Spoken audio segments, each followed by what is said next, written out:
제가 살고 있는 곳은 강화입니다. 강화인데 이제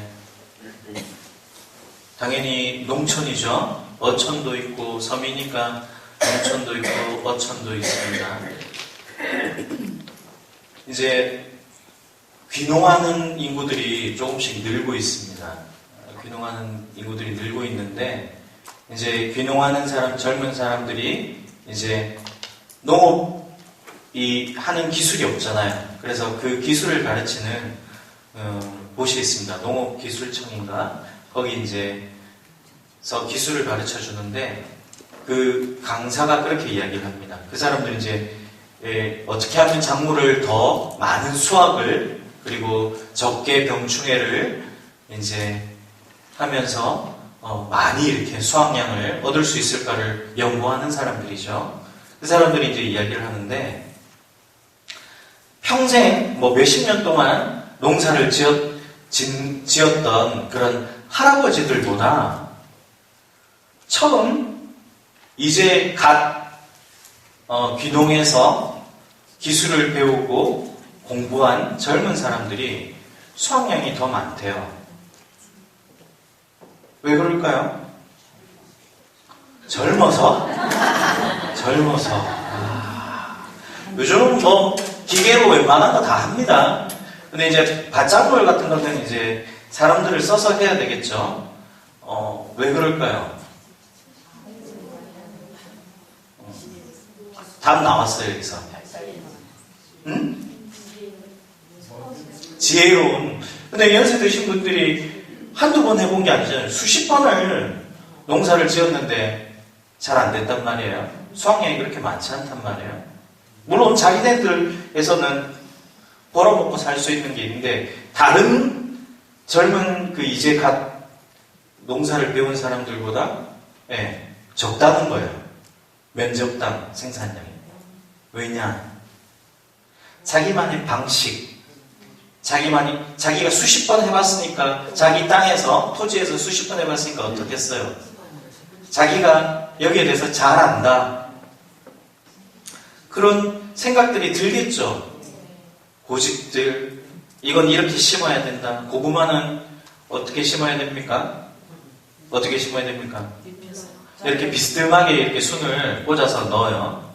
이렇게 하는데, 요즘에는 보면 고구마를 심을 때 고구마를 순을 집어넣는 이렇게 길게 이렇게 생긴 V자처럼 이렇게 생긴 딱 순이 여기 걸려서 땅으로 이렇게 비스듬하게 꽂아 넣는 호미라고 하기는 그렇는데 짝대기 같은 게 있어요. 쇠 막대기 그런 것도 있어요. 근데 옛날 분들은 계속 집어넣죠. 손가락으로. 네, 그렇습니다.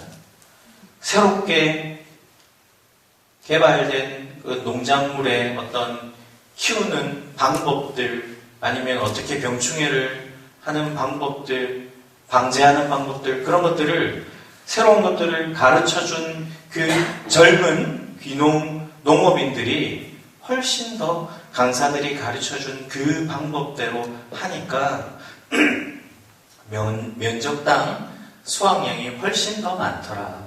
그리고 병충해도 적게 피해를 입더라.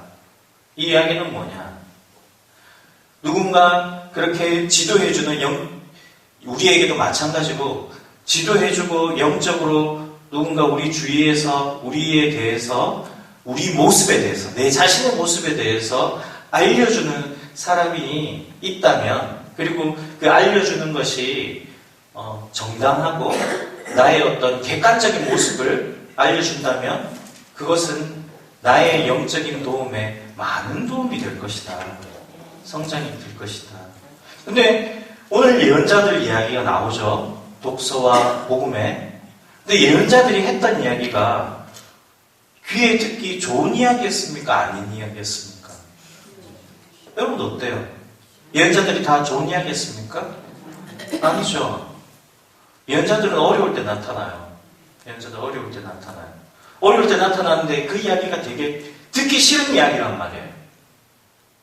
맞죠? 듣기 싫고 내 귀에 걸리고 내 성질이 올라오는 이야기예요. 나의 행동, 내가 이때 동안 취했던 그 방법들이 잘못되고 문제가 있었고 하느님 길에서 벗어났다는 것을 예언자들이 알려줬기 때문에 그 이야기는 듣기가 굉장히 버거워요. 감정적으로.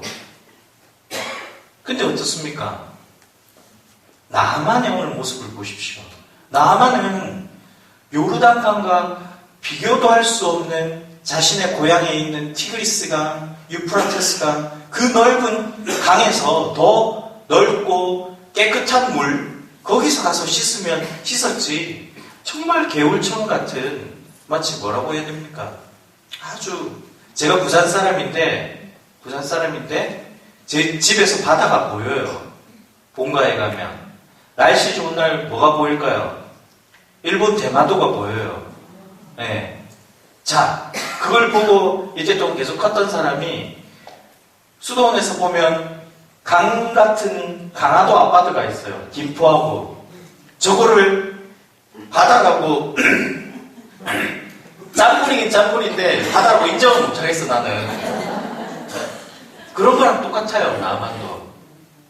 요르단 강을 보니 저기 가서 저 더러운 물에 씻으라고 하니 자기는 못 받아들이겠는데, 그런데 이때 참 중요한 사람이 등장하죠. 그의 부하들이 되게 지혜로웠어요. 목적을 알고 있는 거예요. 나만에게 진짜 필요한 게 무엇인지. 그럼에도 불구하고 나만의 그 성질을 거스를 수도 있음에도 불구하고 지원을 해요. 바른 말을 해요. 맞죠? 네. 바른 말을 하면서 어쨌든지 나만이 그 성격에서 성질을 나는 데서 벗어나지 않고 그 목적을 달성할 수 있게끔 도와줍니다. 올바른 이야기를 해줘요.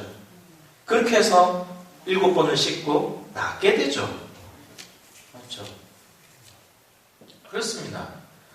우리에게 이야기를 해주는 우리 주위에 우리를 바라보고 우리를 많이 경험했던 우리 주위의 사람들이 있어요. 근데 그 이야기들이 다 내한테 맞는 건 아니에요. 근데 공통되는 이야기가 있어요. 주로 이제 함께 사는, 가까이 사는 배우자들이나 가족들이 더 잘 알죠. 잔소리처럼 하는 이야기들. 요즘 뭐 얼마 전에 예원이 이런 사건 보면 눈을 왜 그렇게 떠? 이런 식으로 되잖아요. 우리는 그런 식으로 주로 가까운 사람에게는 말보다는 표정에서 더 많이 드러나요. 눈을 그렇게 뜬다든지 목소리가 확 높이 올라가죠. 우리가 화가 나면 제일 먼저 올라가는 건 목소리가 올라갑니다. 우리 집에서는 경상도에서는 이렇게 하죠. 뭐라고? 이러면서 뭐라고 합니다. 그럼 우리 엄마 그 소리 들리면 빨리 도망가야 됩니다. 그런 내 안에서의 어떤 부정적인 모습들, 어두운 모습들, 그런 것에 대해서 나한테 공통되게 이야기해주는 것에 대해서 내가 내 마음은 아프고 속은 뒤집어지지만 귀를 열 수 있어야 돼요. 그 이야기를 듣기만 들으면 뭐합니까? 여러분, 메타노이아가 무슨 뜻입니까? 회개란 뜻이죠. 히라버 메타노이아. 메타노이아가 어떤 행동을 뜻하느냐? 회개란 무엇이냐? 자, 길을 갑니다. 한참 길을 갔어요. 여러분 나이 수만큼 길을 걸어왔어요. 여러분들의 방식대로. 어떤 사람은 아프리카 마라톤 선수 중에 이렇게 뛰는 선수가 있대요. 팔을 늘면서 이렇게 뛰는 선수가 있대요. 누가 봐도 저 방법은 효율적이지 않은데 이 선수는 이렇게 뛰면서 금메달을 땄던 거예요. 어쨌거나 여러분들 이렇게 뛰든 이렇게 뛰든 온갖 방법으로 여러분의 살아온 해만큼 여러분 방식으로 살아왔어요.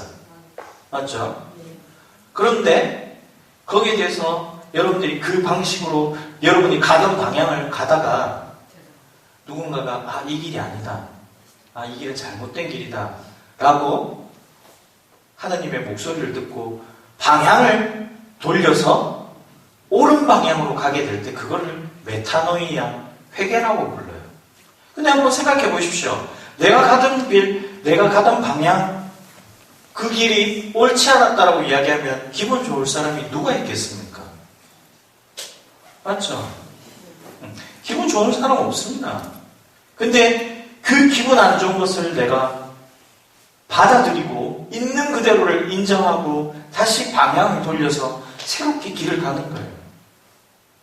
하나님께서는 그걸 보십니다. 네가 이만큼 옳은 방향으로 이만큼 걸어 뛰어온 것이 중요한 것이 아니고 방향을 네가 돌려서 있는 그대로 네가 잘못됐다는 것을 받아들이고 다시 돌려서 나에게 오는 그 사람을 하나님은 기뻐하시고 받아들이신다는 거예요. 아멘. 그게 바로 회개의 기본, 이 루트, 방법이에요. 예언자를 받아들이는 것, 그것이 우리에게는 가장 중요합니다. 예언자의 목소리를 우리가 귀 기울이는 것. 그렇게 될 때 우리는 바로 하나님 구원으로 이룰 수 있게 됩니다. 여러분들이 오늘 졸음을 쫓으면서 여기 앉아 있지 않습니까?